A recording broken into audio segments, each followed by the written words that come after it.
नमस्कार, आप देख रहे हो इंडिया टाइम्स न्यूज, इंडिया का सबसे तेज न्यूज दिखाने वाला चैनल। आइए बढ़ते हैं आज की बड़ी खबर की ओर।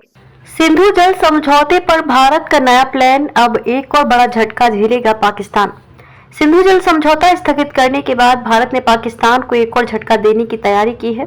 खबर है कि भारत वर्ल्ड बैंक और एक्सपर्ट मिशेल लीनो को बैठकों में शामिल नहीं होने के अपने फैसले के बारे में जानकारी देने वाले हैं। कहा जा रहा है कि भारत लीनो से आगामी बैठकों को होल्ड या स्थगित करने के लिए कह सकता है। हालांकि इसे लेकर आधिकारिक तौर पर कुछ नहीं कहा गया है। हिंदुस्तान टाइम्स को एक अधिकारी ने बताया कि संधि के स्थगित होने के कारण सरकार लीनो के दफ्तर को आगामी बैठकों पर रोक लगाने के लिए कह सकती है। खास बात है कि परमानेंट कोर्ट ऑफ आर्बिट्रेशन में लीनो का दफ्तर नवंबर में वियना में बैठक करने जा रहा था।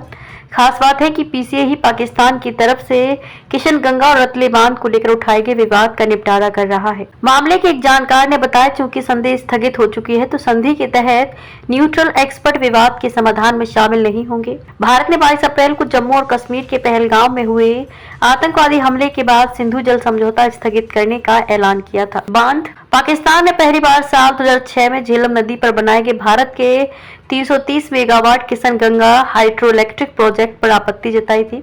इसके बाद चिनाब नदी पर 850 मेगावाट के रतले प्रोजेक्ट की योजना पर सवाल उठाए थे। गुरेज में 330 मेगावाट के किशन गंगा प्रोजेक्ट और चिनाब घाटी में तैयार हो रहे 850 मेगावाट के रतले बांध के मामले में कुल 7 मामलों में मतभेद है। सिंधु जल संधि भारत ने पहलगाम आतंकवादी हमले के मद्देनजर अप्रैल में पाकिस्तान को कड़ा संदेश देते हुए उसके साथ राजनयिक संबंधों में व्यापक कटौती, 1960 की सिंधु जल संधि स्थगित करने और अटारी चौकी को बंद किए जाने समेत कई फैसले किए थे।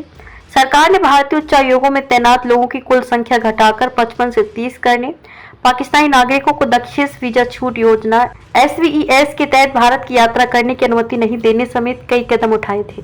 खबरों में अब तक के लिए बस इतना ही। फिर होगी आपसे मुलाकात, तब तक के लिए नमस्कार और देखते रहिए इंडिया टाइम्स न्यूज।